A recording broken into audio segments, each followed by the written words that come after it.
다 같이 일어나셔서 하나님께 예배하시겠습니다.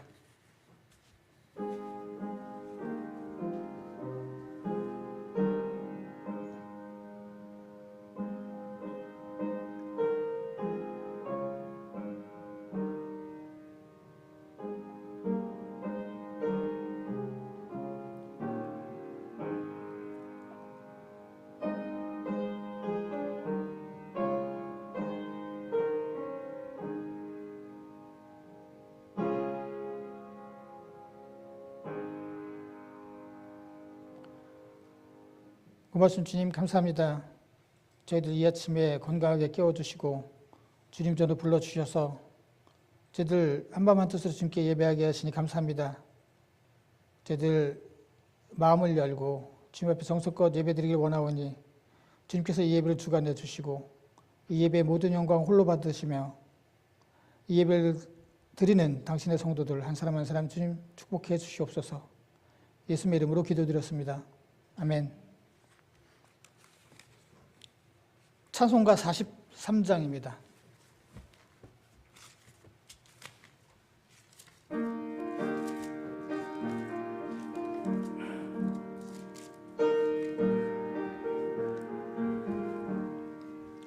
즐겁게 안식할 날 반갑고 좋은 날 내 마음을 편케 하니 즐겁고 기쁜 날 이 날에 천하 만민 다 보좌 앞에서 참되신 삼위일체 다 찬송 부르네.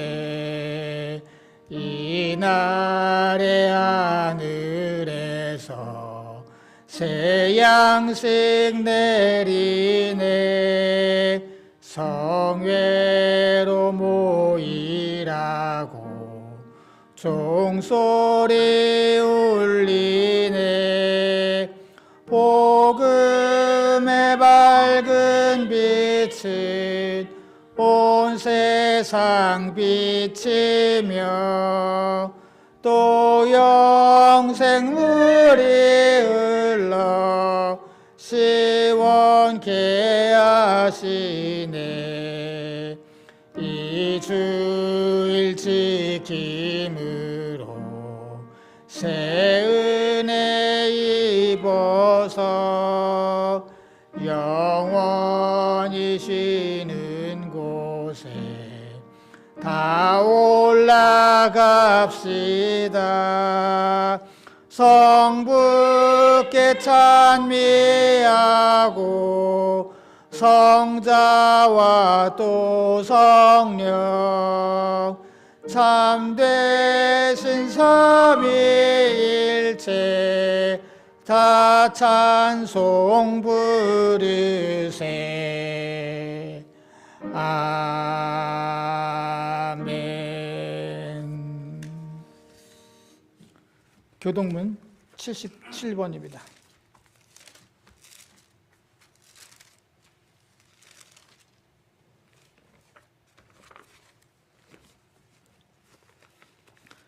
하나님이 세상을 이처럼 사랑하사 독생자를 주셨으니 이는 그를 믿는 자마다 멸망하지 않고 영생을 얻게 하려 하심이라.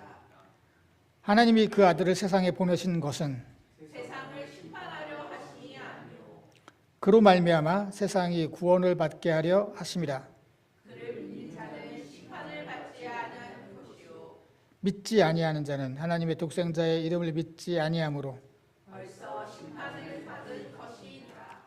그 정죄는 이것이니 곧 빛이 세상에 왔으되 사람들이 자기 행위가 악함으로 빛보다 어둠을 더 사랑한 것이니라. 악을 행하는 자마다 빛을 미워하여 빛으로 오지 아니하나니 이는 그 행위가 드러날까 하며 진리를 따르는 자는 빛으로 오나니 이는 그 행위가 하나님 안에서 행한 것임을 나타내려 함이라 하시니라. 아멘. 다 같이 사도신경으로 우리의 신앙을 하나님께 고백드리겠습니다. 나는 전능하신 아버지 하나님 천지의 창조주를 믿습니다. 나는 그의 유일하신 아들 우리 주 예수 그리스도를 믿습니다. 그는 성령으로 잉태되어 동정녀 마리아에게서 나시고 본디오 빌라도에게 고난을 받아 십자가에 못 박혀 죽으시고 장사된 지 사흘 만에 죽은 자 가운데서 다시 살아나셨으며 하늘에 오르시어 전능하신 아버지 하나님 우편에 앉아 계시다가 거기로부터 살아있는 자와 죽은 자를 심판하러 오십니다. 나는 성령을 믿으며 거룩한 공교회와 성도의 교제와 죄를 용서받는 것과 몸의 부활과 영생을 믿습니다. 아멘. 자리에 앉아주시기 바랍니다. 이 시간은 지난 한 주간 동안 지었던 우리의 죄를 회개하고 우리의 기도의 제목을 알리는 귀한 시간입니다. 우리 각자 하나님께 기도하시겠습니다.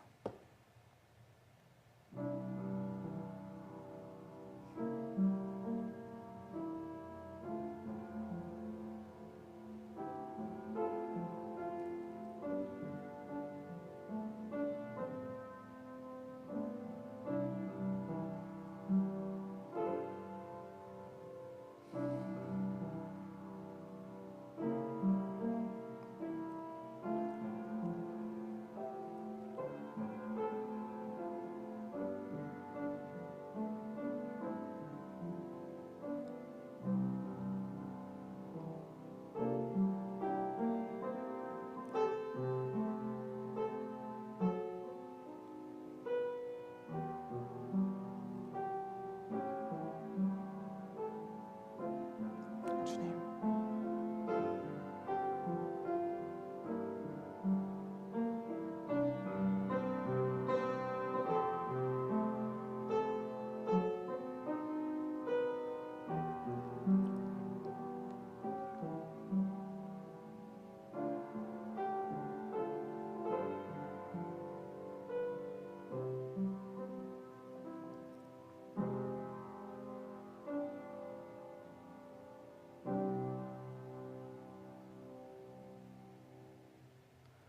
고맙습 주님 감사합니다.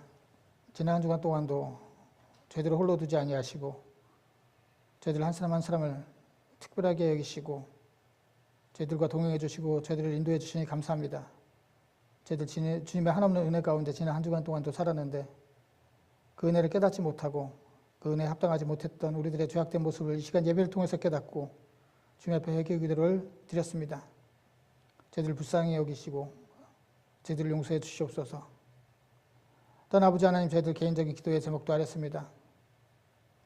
우리의 형편은 누구보다도 더 잘 아시고 우리의 앞길까지도 알고 계시는 주님께서 선한 것으로 응답해 주시고 선한 길로 인도해 주실 때 오로지 주님만을 믿고 의지하는 저희들 되게 하여 주시옵소서.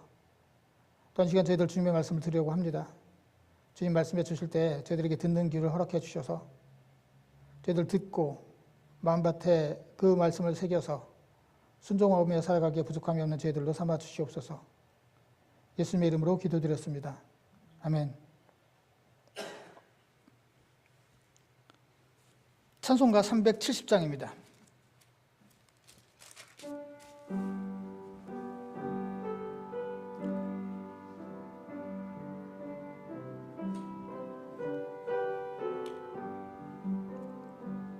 주 안에 있는 나에게 단 근심이 있으랴 십자가 밑에 나가 내 짐을 풀었네. 주님을 찬송하면서 할렐루야 할렐루야 내 앞길 멀고 험해도 나 주님만 따라가리. 그 두려움이 변하여 내 기도 되었고 전날의 안순 변하여 내 노래 되었고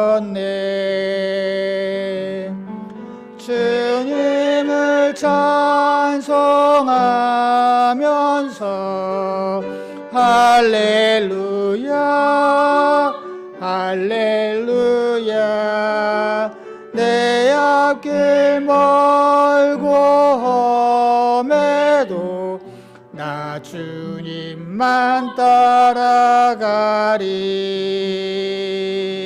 내 주는 자비하셔서 늘 함께 계시고 내 궁핍함을 아시고 늘 채워주시네 주님을 찬송하면서 할렐루야 할렐루야 내 앞길 멀고 험해도 나 주님만 따라가리 내 주와 맺은 언약은 영불변하시니 그 나라 가기까지는 늘 보호하시네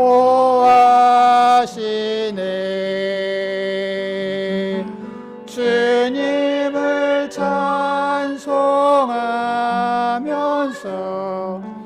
할렐루야 할렐루야 내 앞길 멀고 험해도 나 주님만 따라가리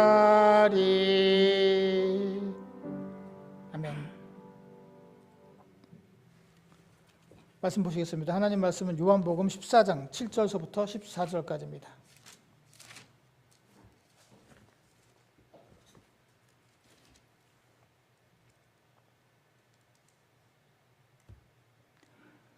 저와 여러분이 한 절씩 교독하겠습니다. 너희가 나를 알았더라면 내 아버지도 알았으리로다. 이제부터는 너희가 그를 알았고 또 보았느니라. 빌립이 이르되 주여 아버지를 우리에게 보여 주옵소서. 그리하면 족하겠나이다.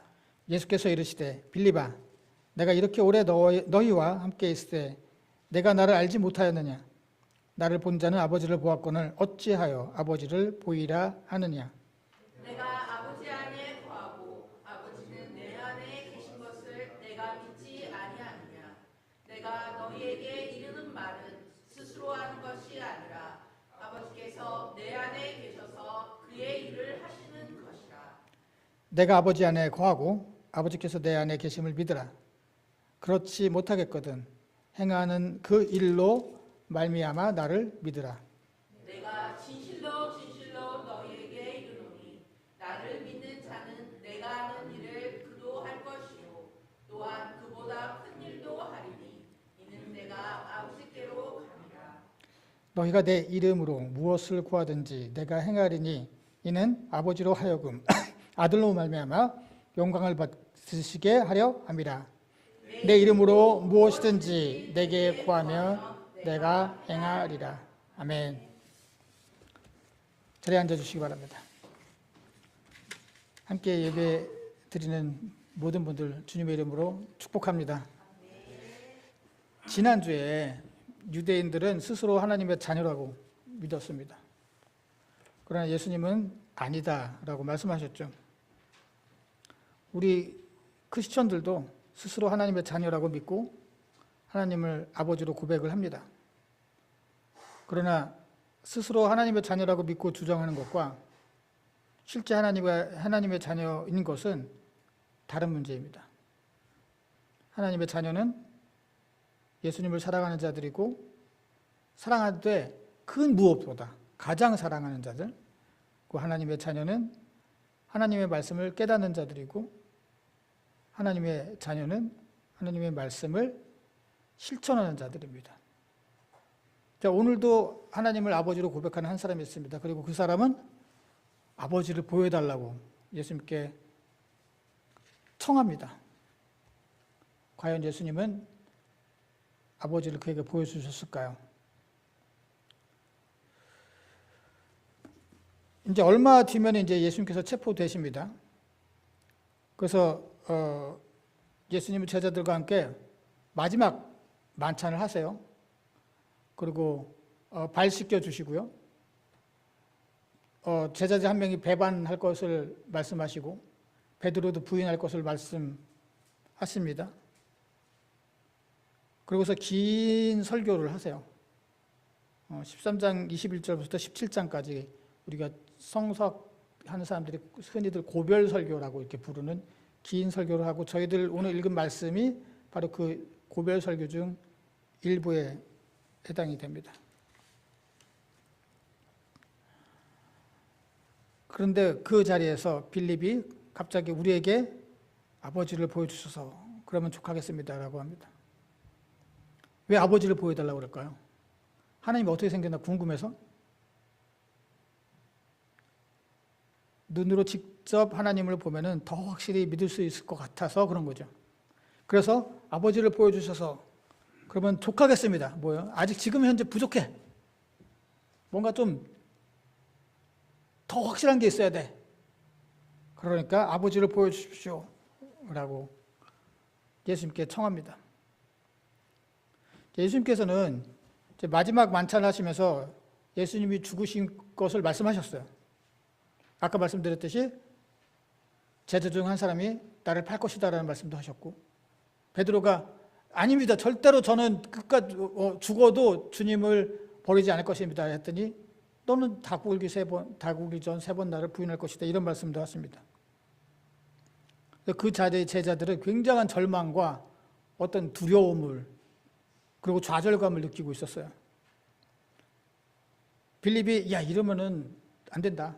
아버지가 확실하게 우리에게 나타나서 한번 딱 보여주면은 우리가 그 공포와 절망감과 어떤 두려움을 이길 수 있을 것 같아. 더 큰 믿음이 생길 것 같아. 그래서 아버지를 보여주십시오라고 합니다. 저희들도 그럴 때가 있죠. 저도 뭐 그럴 때가 어렸을 때 주로 많았습니다. 하나님 한 번만 나타나 주십시오.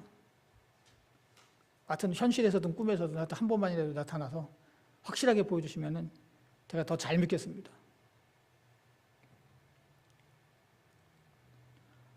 한 번만 하나님께서 살아계시다는 증거를 확실하게 보여달라고 저희들은 요구를 하기도 하고 그랬으면 좋겠다고 생각을 합니다. 계속 말씀드리지만 요한복음은 기적 때문에 믿는 게 아니라 믿으면 모든 게 기적이라는 말씀을 계속해서 해주고 계세요. 그런데 우리는 하나님 내게 나타나시고 뭔가 큰 걸 보여주시고 기적을 보여주시면은 내가 더 잘 믿겠습니다. 이렇게 생각을 하죠. 거꾸로 된 거죠. 예수님이 이 땅에 계실 때 많은 사람들이 예수님께 기적을 요구했어요. 그럴 때마다 예수님은 거부하셨어요. 그 요구를. 예수님께서 기적을 안 베푸셨다는 게 아니에요. 예수님께서 많은 기적을 베푸셨잖아요.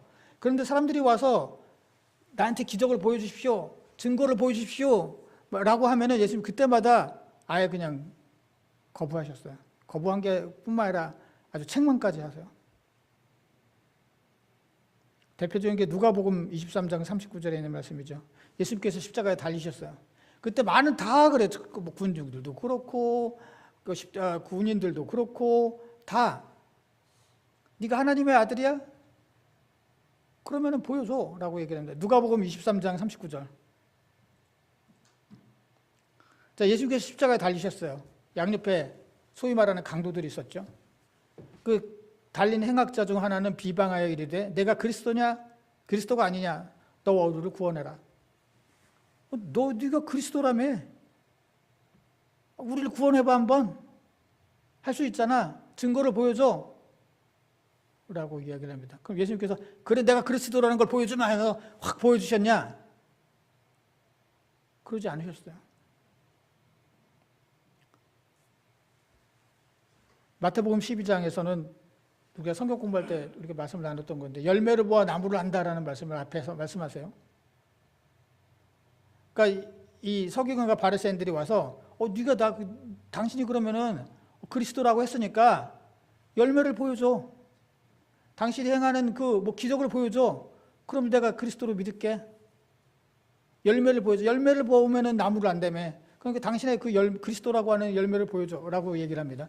그때 서기관과 바리새인 중 몇 사람이 말하되 선생님이여 우리에게 표적을 보여주시기를 원합니다. 예수께서 대답하여 이르시되 악하고 음란한 세대가 표적을 구하나 선지자 요나의 표적밖에는 보일 표적이 없다라고 말씀하시죠. 기적을 보여달라고 하니까 그 악하고 음란한 세대라고 얘기를 합니다. 기적을 보여달라는 게 뭐 이렇게 악합니까? 그게 무슨 큰 죄도 아니죠. 그런데 그 기적을 보여달라고 하는 것은 불신앙을 바탕으로 하고 있기 때문이죠. 우리 예수님은 어떤 기적이 아니라 말씀만 믿는 사람들을 엄청난 믿음의 소유자로 칭찬하세요. 마태복음 8장 10절에서 그 회당장, 그 백부장이죠, 백부장. 로마 군인의 백부장이 자기 자신의 종을 살려달라고 옵니다. 그 예수님께서 알았다, 집에 가자. 가서 고쳐줄게. 예수님께서 예수님 저희 집에 오실 필요도 없습니다. 내가 밑에 있는 부하들도 이리 가라 저리 가라 하면은 내 명령에 따르는데 예수님 그냥 명령만 하십시오. 예수님께서 놀라셨다는 표현이에요. 예수님도 놀라시는구나. 놀라셨다고 말씀하시면서 내가 이스라엘 중에서 이만한 믿음을 본 사람이 없다. 그 사람은 로마 장교예요. 이방인이에요. 근데 그 사람은 아무런 기적도 본 게 없어요, 지금. 예수님께서 가라라고 말씀하신 그 말씀을 믿고 갔어요. 그리고 정말로 그 종이 나았죠.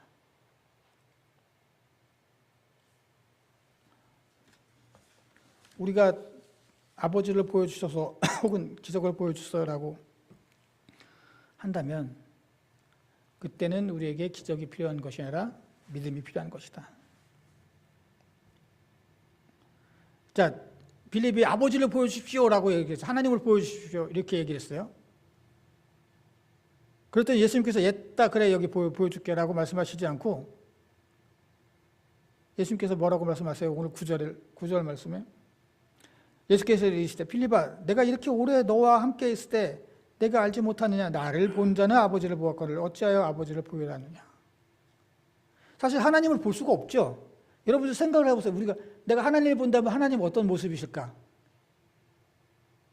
동양이니까? 흑인일까? 백인일까?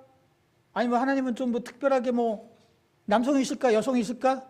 머리가 길까 짧을까? 노랄까? 까말까? 아니면 대머리실까? 우리가 생각을 하잖아요. 그런데 하나님은 그런 모습이 아니에요. 왜냐?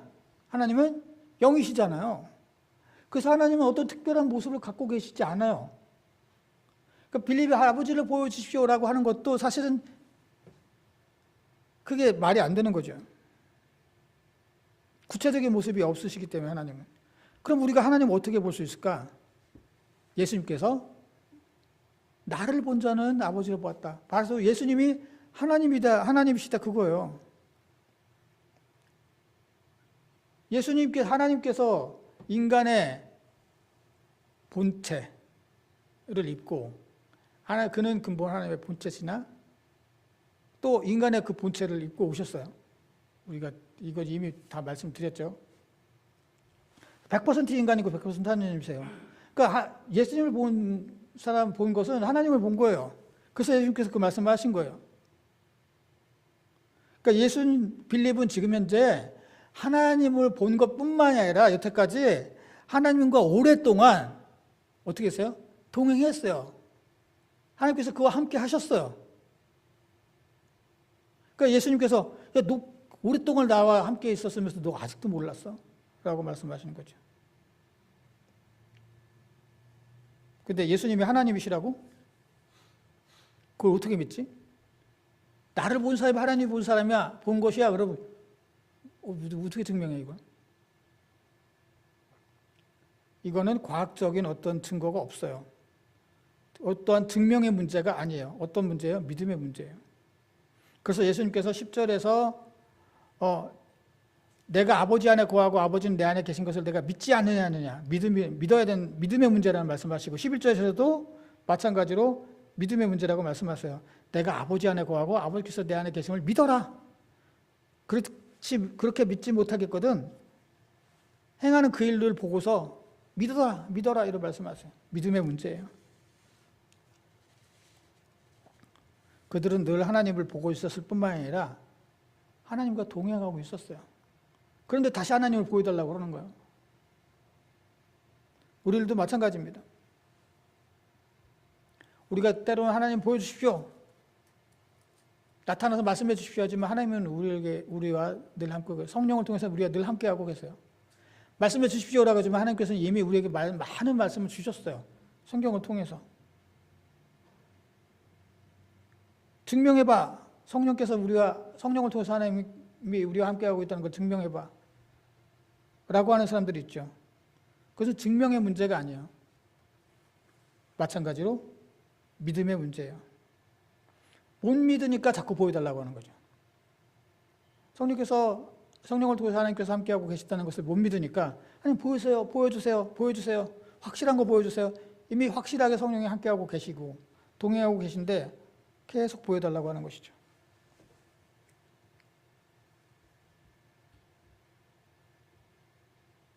하나님은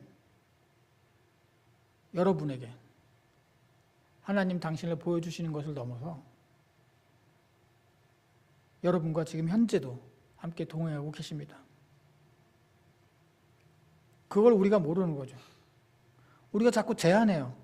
하나님께서 내 눈으로 보여야 하나님이 나와 함께하고 계시는 거고 하나님께서 뭔가 큰 일을 하셔야지 그것이 하나님의 능력이 있는 거고 우리가 자꾸 제한한다는 것이죠. 창세기 28장 16절 야곱이 아시죠? 야곱과 에서 야곱이 형 에서 대신에 거짓말로 에서인 척하고서 장자의 축복을 받았어요. 야곱과 에서는 쌍둥이죠. 근데 야곱은 동생이었어요. 장자의 축복을 받고 싶어요.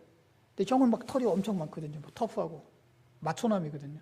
자기가 막 이렇게 그래서 털을 막 붙여서 눈이 어두운 아버지한테 가서 형인 척하고서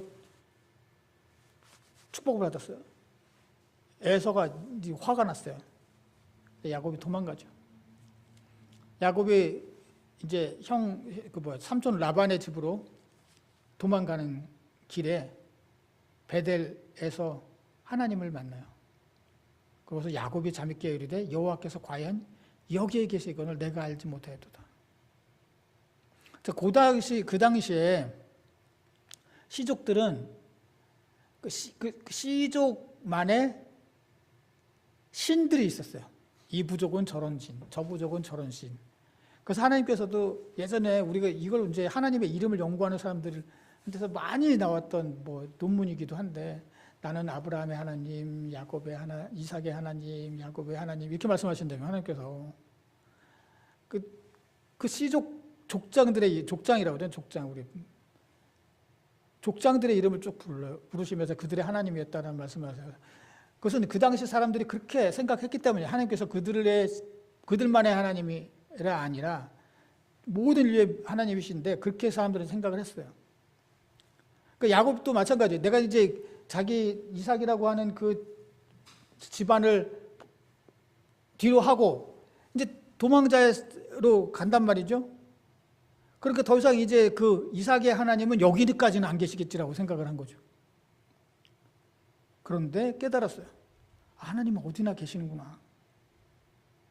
하나님은 이삭이 살던 그 장소뿐만 아니라 혹은 그 부족에게만 아니라 모든 사람들의 하나님이시고 어디나 다 계시는구나.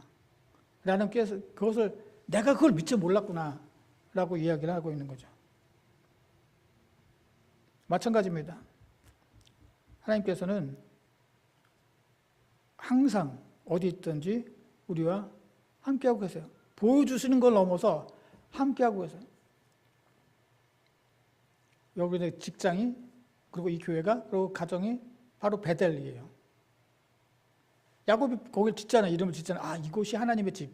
엘. 하나님의 집이다. 베델이라고 이름 짓는데 여러분이 어디 계시든 그곳이 바로 베델이에요. 그곳에 하나님께서 함께하고 계세요.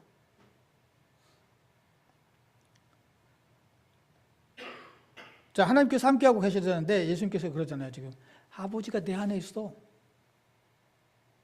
그렇게 말씀하세요. 근데 사실 이것도 어려운 문제예요. 요한복음 좀 어려워요. 그래서 아버지가 내 안에 있다는 게 도대체 무슨 뜻일까? 아, 성육신을 말씀하시나? 성육신을? 왜냐면 하나님께서 근본 하나님의 본체시나 종의 형체를 가져 인간의 몸으로 오셨다고 하니까, 아, 그럼 예수님께서 하나님 그분이시기 때문에 하나님이 그 안에 계시는구나 라고 생각할지 모르겠어요. 그런데 예수님은 우리도 하나님 안에 있고 하나님이 또 우리 안에 계시대요. 요한복음 14장 20절. 그날에는, 우리 오늘 말씀 읽은 바로 뒤에 나와요. 그날에는 내가 아버지 안에 있고 너희가 내 안에 있고 내가 너희 안에 있는 것을 너희가 알리라. 이렇게 말씀하세요. 그럼 단순히 그냥 하나님이 성육신에서 인간에게 오셔서 예수님 안에서 하나님이 계셨구나 이런 뜻은 아니라고 하는 거죠. 이게 하나님, 내 안에 하나님이 있다는 게. 더군다나 하나님은 어디나 계시잖아요. 아까 말씀드렸듯이 뭐 그 야곱에게 그 이삭에게만 있는 것이 아니라 그 베델에도 계시고 우리 직장에도 계시고 가정에도 계시고 뭐 교회도 있고 뭐 다 어디나 계시는데 예수님이 내 안에 있다라고 하고 하신 말씀이 도대체 무엇을 뜻일까? 11절에 그 힌트가 나와 있습니다. 예수님 안에 하나님이 계시다는 것은 예수님이 그 하나님의 일을 행하기 때문에 하나님께서 그 안에 계시다는 거예요. 내가 아버지 안에 거하고 아버지께서 내 안에 계심을 믿어라. 그런데 뭐 그것도 못 믿겠지만 내가 행하는 그 일을 보고서 믿어라. 내가 무슨 일을 하는지, 내가 누구를 위한 일을 하는지, 내가 나의 욕심을 위해서 일을 하는지, 내가 아니면은 뭐 세상의 권력을 위해서 일을 하는지, 아니면 내가 하나님의 뜻을 위해서 일을 하는지 봐라. 그걸 보면 하나님이 내 안에 계시다는 것을 알 수 있다는 것이죠. 근데 여기서 내가 행하는 그 일, 이제 그 일이라는 정관사가 있죠. 여기 그 원어에도 정관사가 있어요. 타라고 하는. 그 일은 특별한 일을 가리키는 거죠. 아무 일이 아니라. 그 일은 바로 예수님께서 십자가에 달려 죽으시는 것을 의미하죠. 예수님께서는 하나님의 뜻을 이루기 위해서 십자가에 달려 죽으셨습니다. 그리고 마침내 우리를 구원하셨습니다. 그리고 예수님은 우리도 예수 안에 머물라고 말씀하세요. 우리도 요한복음 15장, 14장, 오늘 말씀 14장에서 계속 말씀하시면서 15장, 17절까지 쭉 같은 자리, 만찬 자리에서 긴 설교를 하시는데 그때 포도나무의 비유를 하시면서 내 안에 거라. 너희들도 내 안에 거라.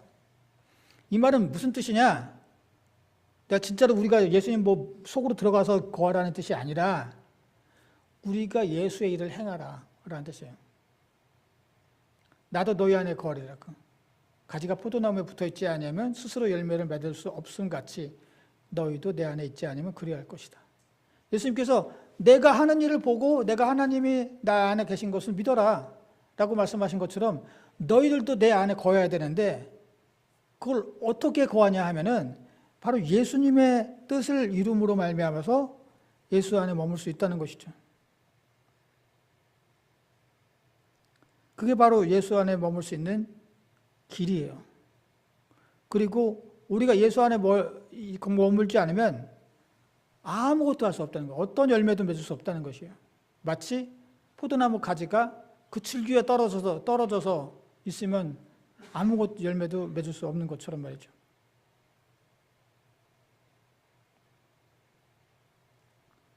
그래서 예수님께서는 하나님께서 내 안에 계시는데 너희가 나를 본 것이 하나님을 본 것이고 그 하나님은 내 안에 계시는데 내 안에 계시는 이유는 내가 하나님의 일을 하기 때문이다. 그러니 너도 내 안에 머물러라. 내 안에 머무는 것은 바로 너희들이 예수 그리스도의 뜻을 따를 때 안에 머물 수 있는 것이다 라는 말씀을 하고 있는 거죠. 그렇다면 우리는 정말로 예수 안에 머물고 있는가? 난 현재 지금 예수 안에 머물고 있는가? 아니면 포도나무에 떨어져 있는 가지에 불과한가? 말라 죽어가는 우리를 살펴봐야 됩니다. 그래서 예수님께서 더 나가서 이런 말씀을 하세요. 12절, 오늘 말씀 12절. 내가 진실로 진실로 너희에게 이르노니 나를 믿는 자는 내가 하는 일을 그도 할 것이요. 예수님께서 하는 일을 할 거래요. 또한 예수님께서 하신 그 일보다도 큰 일을 할 거래요. 이는 내가 아버지께로 갑니다. 예수께서 십자가에 죽으시고 부활하셔서 승천하셨다는 것은 이제 예수님의 사역이 끝났다는 걸 의미하는 게 아니에요. 예수님은 제자들을 통해서 그리고 믿는 자들을 통해서 예수 그리스도의 사역을 계속 이어가길 원하십니다. 그래서 제가 마가복음 공부할 때 말씀드렸잖아요. 마가복음은 중간에 끝나요. 예수님께서 갈릴리에 부활하셨다 라고 하는 말씀으로 끝나요. 이게 16장 8절인가 그럴 거예요. 그 진짜로 갈릴리에 부활하셨는지 부활하지 않았는지 몰라요. 우리가 뒤에 이야기가 있지만 그 이야기는 후대에 이렇게 덧붙여진 거예요. 그래서 아마 여러분들 성경 보면 이렇게 뒤에 가로가 쳐져 있을 거예요. 왜냐면 고대 사본에는 그 부분이 없기 때문에. 그럼 마가복음은 왜 그렇게 중간에 끝났을까? 예수님께서 부활하셨다. 진짜 부활하셨으면 갈릴리에 계시는지 안 계시는지 뭐 갈릴리에서 뭘 하셨는지 얘기가 있어야 되는데 중간에 끝났거든요. 그래서 사람들은 처음에는 이게 마가복음이 기록을 하다가 중간에 무슨 일이 생겨서 마가복음 기자가 그래서 끝까지 기록을 못했나 보다. 중간에 끝났나 보다 라고 생각을 하는데 그게 아니라 마가복음 그 학자들에 의하면 의도적으로 끝냈다. 이게 오픈엔딩이라고 하는 거다. 왜 오픈엔딩을 했느냐? 열린 종교를 맺었느냐? 예수께서 갈릴리에 부활하셨고 이제 그 사역을 이어받을 것은 바로 우리들이기 때문에 독자들의 몫으로 남겨놓은 것이다라고 해석을 합니다. 우리도 마찬가지예요. 예수님께서는 예수님의 사역을 이어가기를 원하세요. 그리고 예수님의 사역을 이어가는 것뿐만 아니라 더 큰 일을 할 수 있다고 말씀하세요. 자, 여기서 중요한 것은 뭐냐면은 나를 믿는 자는 이렇게 말씀하세요. 더 정확히 말하면 누구든지 나를 믿는 자예요. 그러니까 12제자들 지금 너희들이 앞으로 내 사역을 이어갈 것이고 내가 한 일보다 더 큰 일을 할 것이야 라고 말씀하신 게 아니에요. 예수를 믿는 누구든지 우리로 다 포함인 거예요.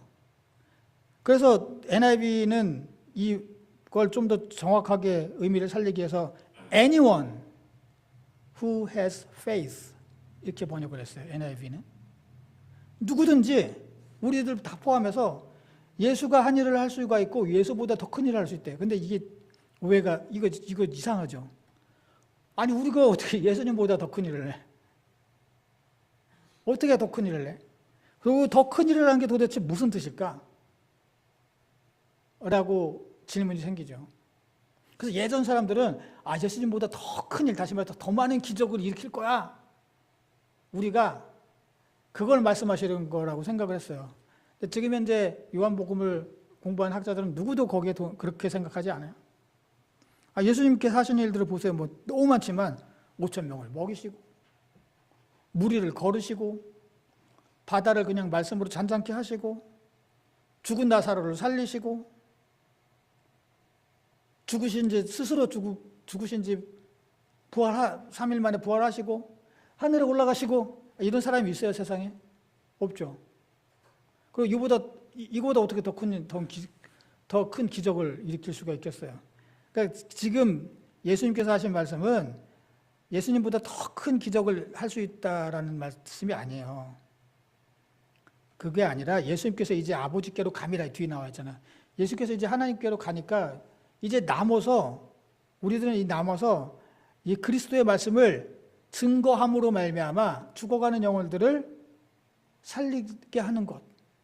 그것을 의미하는 거예요. 예수님은 이제 하늘 올라가시고 이 땅에 계시지 않으니 남아있는 우리들이 예수 그리스도가 누구신지를 증거하고 그래서 그 구원의 복음을 땅끝까지 증거하는 것이 바로 더 큰 일이라고 말씀하시는 거예요.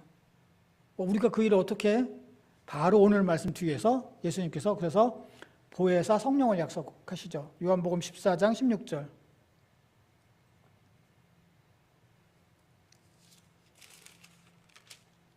그날에 내가 아버지 안에 14장 16절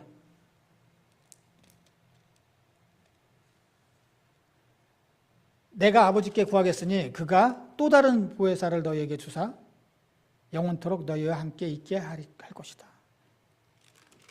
지금 예수님께서 이제 올라가서요.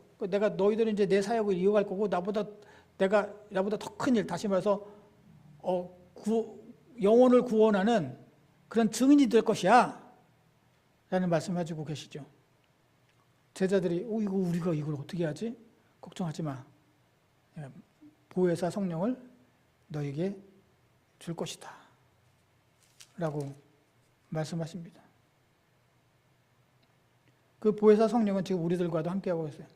그래서 우리가 능히 예수님의 사역을 이어가고 더 큰 일을 감당할 수 있도록 우리를 도우세요.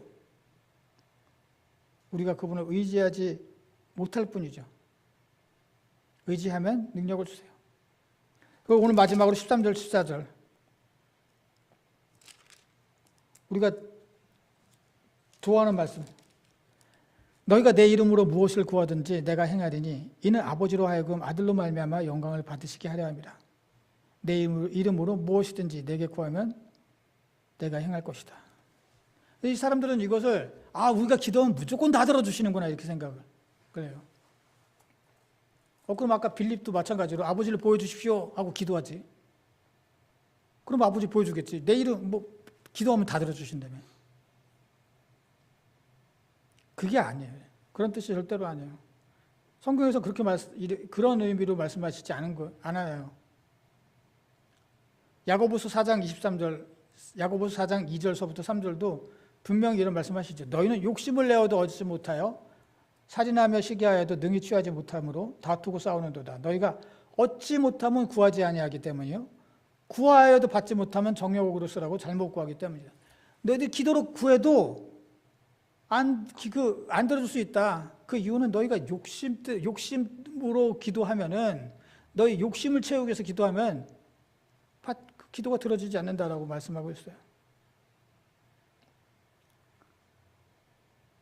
예수님께서 오늘 중요하게 말씀하셨어요. 너희가 예수의 이름으로 기도하라라고 말씀하고 있죠. 예수의 이름으로 기도하라고 하는 것은 그냥 주문이 아니에요. 우리가 보통 기도하다가 끝나면은 그냥 허전해서 무슨 주문처럼 예수님의 이름으로 기도합니다. 의미 없이 사용하는 것 같고, 혹은 그냥 형식적인 마침 문구라고 우리가 생각해서 그렇게 쓰지만, 그건 중요한 의미가 있다는 거예요. 그 예수의 이름으로 한다는 것은 그 주술이 아니죠. 왜냐하면 우리 사도행전 19장에 보면은 바울이 막 기적을 일으키거든요. 어느 마을에서 막 바울이 쓰던 손수건에 손만 갖다 대도 병이 낫고 그랬어요. 그래서 사람들이 나도 저런 능력을 가졌으면 좋겠다 라고 생각을 하고, 그 당시에 스게와라고 하는 제사장이 있었는데 그 7 아들들이 보니까 바울이 예수의 이름으로 막 이러거든요. 예수를 의지해서 이렇게 말을 하면서 기도하고 안수하고 뭐 이럴 때마다 능력이 일어나니까 그렇구나, 비밀은 거기에 있구나. 예수의 이름으로 혹은 예수를 의지하여. 그게도 그렇게 했어요. 귀신을 쫓으려고. 예수를 의지하여 나갈지어다. 그래서 귀신이 이제 너 누구야? 너 뭔데 그래? 오래 그를 덮쳤죠. 주문이 아니에요. 그거는 예수님의 이름으로 기도합니다라고 하는 것은 어떤 기도의 주문 혹은 주술 혹은 형식적인 마침 문구가 아닙니다. 내가 기도한 그 모든 것이 하나님의 영광을 위해, 하나님의 뜻을 이루기 위해 기도한 것입니다 라고 하는 거기에 어떤 고백이 들어가 있는 거예요. 고백이. 예수님께서 행하신 모든 일들을 보세요. 하나님의 영광을 위해서 하셨죠. 하나님의 뜻을 이루기 위해서 하신 것이었죠. 우리가 기도할 때도 마찬가지로 우리의 기도의 내용이 하나님의 영광을 위해서, 하나님의 뜻을 이루기 위해서 하는 그런 기도가 돼야 되고, 그럴 때 우리가 예수님의 이름으로 기도합니다가 진정한 의미를 갖게 되는 것이죠. 그리고 성령께서 우리의 기도에 응답해 주시고 그 큰 일을 이룰 수 있도록 우리를 도와주실 것입니다. 우리도 이제 진정으로 예수의 이름으로 기도해야 됩니다.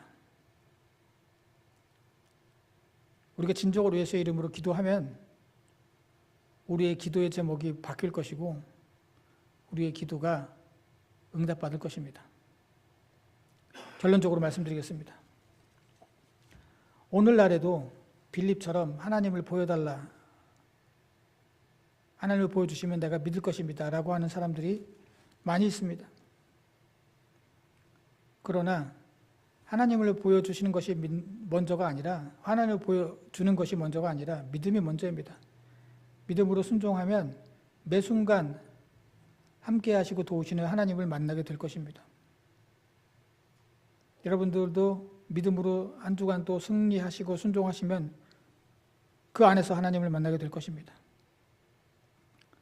하나님은 지금도 우리와 함께 하시고 우리를 지켜주고 계십니다. 믿는 자는 그리스도 안에 거하는 자들입니다. 우리가 어떻게 그분 안에 거할 수 있을까? 예수 그리스도의 뜻대로 살아가면 그 안에 거할 수 있습니다. 그분 안에 거하는 하나님의 자녀들이 되어야 됩니다. 믿는 자는 예수님의 사역을 이어가는 자들입니다. 구원의 복음을 전하고 큰 일을 이루어가는 자들입니다. 우리가 진정으로 예수 그리스도의 이름으로 기도하며 도움을 구하면 성령께서 등이 감당할 수 있도록 능력을 주실 줄로 믿습니다. 기도하시겠습니다. 고맙습니다. 주님, 감사합니다. 지금도 많은 사람들이 기적이 없어서 믿음이 없고, 그래서 내가 자기 자신들이 흔들린다고 말들을 합니다. 그러나 우리가 정말 진정으로 예수 그리스도를 믿고 순종하면 그 작은 순종 하나마다 우리가 하나님을 만나게 되고 하나님께서 우리를 얼마나 사랑하신지를 깨닫게 됨을 저희들 이 말씀 통해서 알게 하시니 감사합니다. 하나님 보여주십시오 라고 말하는 우리들이 아니라 하나님, 저희들이 먼저 우리가 하나님의 자녀됨을 보여드리겠습니다. 주님의 말씀에 순종하는 저희들 되게 하여 주시고, 이제 우리가 주님의 자녀들로 또 주님의 제자들로 주님의 사역을 이 땅에서 이어갈 텐데 성령께서 저희를 도와주시고 인도해 주셔서 능히 감당할 수 있도록 힘주시옵소서.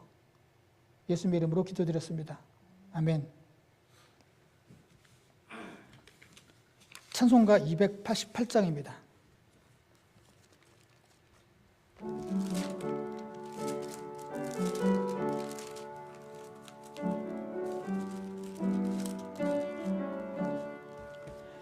예수를 나의 구주 삼고 성령과 피로써 거듭나니 이 세상에서 내 영혼이 하늘의 영광 누리도다.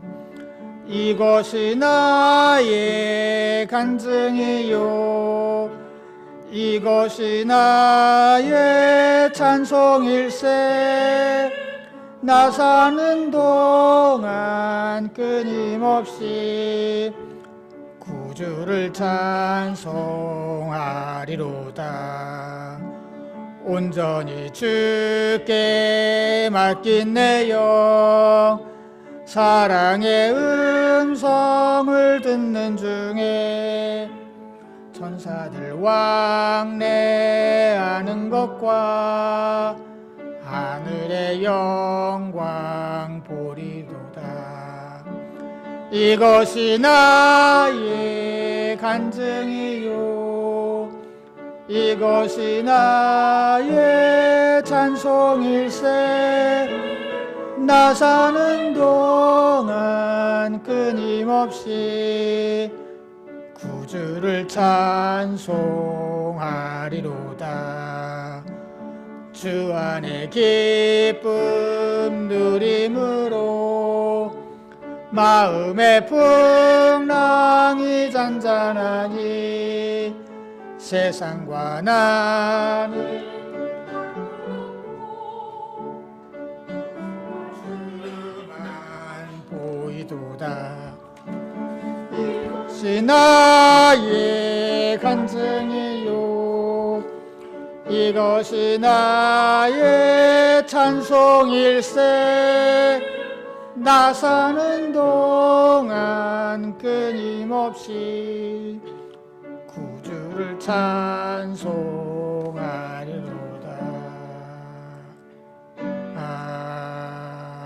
아멘. 바친 언급을 위해서 기도하시겠습니다.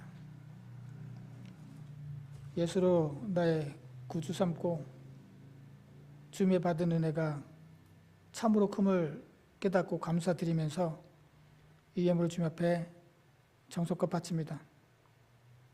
주님이 이 예물을 기뻐 받아주시고 이 예물을 바친 손길들 지금 기억해 주셔서 이 땅에서 주님의 자녀로 제자로 살아가는 동안 예수로 이름으로 기도할 때 응답하시고 축복해 주시는 놀라운 주님의 은혜가 차고 넘치게 하여 주시옵소서. 예수님의 이름으로 기도드렸습니다. 아멘. 인사와 간구 시간입니다. 주변 분들과 인사 나누시기 바랍니다.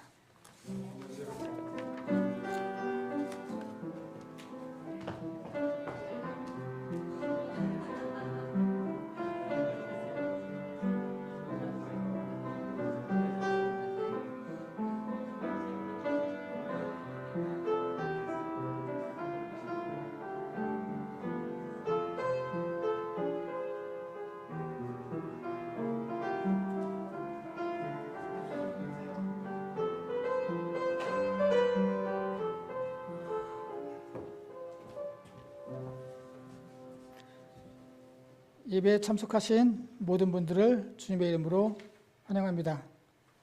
다른 광고 말씀 없으시면 다 같이 일어나셔서 찬송가 510장 찬송하신 후에 축도로 예배 마치겠습니다.